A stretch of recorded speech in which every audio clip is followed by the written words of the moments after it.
I'm once again with another story from the same textbook, India, A Journey Through Stories. I hope you liked the earlier one. Today I'm going to talk about another story, The Silver Lining by Chaman Nahal. The story begins at a guest house. That guest house is famous for three things. Number one, it is surrounded by hills, so beautiful surroundings. Number two, it is approachable from the city bus stand, market and post office. And number three, very important, it is famous for its excellent cuisine offered by a very graceful hostess of that guest house. The guest house is owned by Mr. and Mrs. Bhandari. Now, let's know something about Mr. and Mrs. Bhandari first. Mrs. Bhandari is a South Indian, has very dark complexion but wonderful, beautiful features and all smiles on her face. Always welcoming.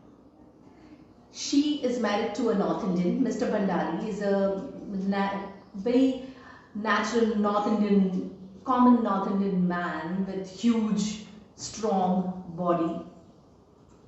He too is a wonderful host. Now one day, Mr. Dhanda arrives at that guest house to stay. He chooses to stay in this guest house.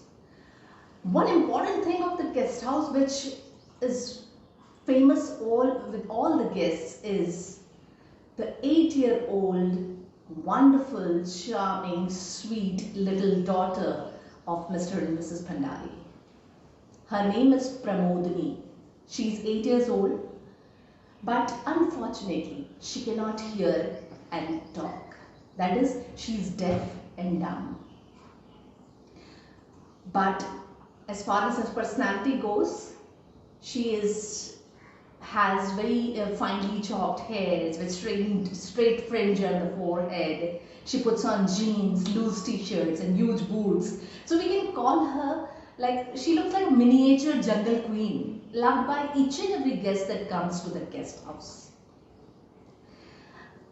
Mr. Dhanda, as obvious, just like any other visitor in that guest house, he too gets naturally attracted to Pramodini and starts talking to her, ignorant of the fact that she cannot hear and speak.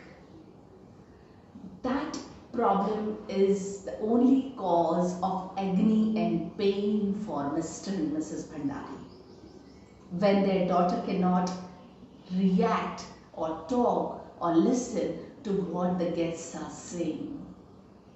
When Mr. Dhanda gets to know about all this, he suggests an idea to Mr. and Mrs. Bhandari.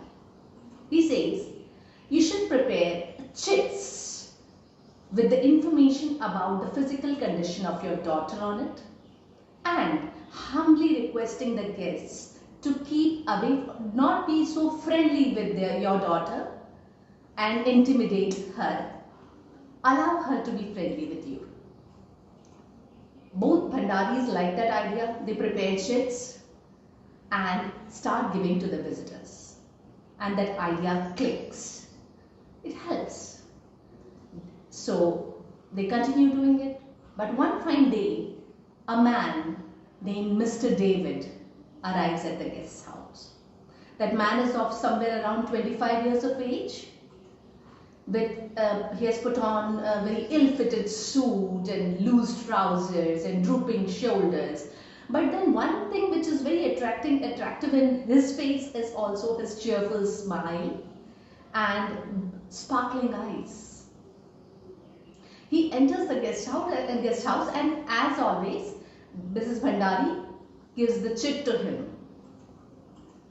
But contrary to other guests arriving at the guest house, Mr. David reads the chit but immediately keeps his luggage and darts towards the balcony where Pramodini is playing. Both Bhandaris get upset with the entire act of Mr. David, even after knowing that the daughter cannot listen and speak why this man is going to her. They all, along with Mr. Dhanda, move towards the balcony and are surprised to see Mr. David sitting in the reclining on the grassy lawn, and Pramodni sitting on his lap. And he's showing her some flowers, and the girl is laughing, and that laugh is piercing through the air. Well, this entire scene really impresses Bhandaris, and they even get surprised with the entire thing, that why is it happening? Later they get to know that Mr. David is also deaf and dumb, and he can also not hear and speak. So both Pramodni and Mr. Bhandari can understand each other's language very easily. Thus, they allow her to be with Mr. David. Then Mr. David suggests that they should send their daughter to a school which is specially made for deaf and dumb, and allow her to get educated. He too had his education in one such school abroad in a foreign country. And now he is here in India with an idea of having such a school in India too. And he decides to make Pramodni his first student.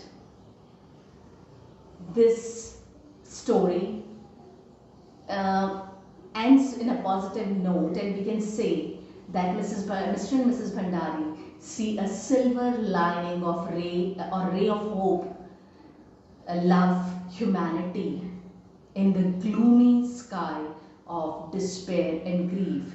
So this is how the story ends, and I hope you might have understood it nicely, and you'll enjoy reading it in your textbook. Thank you.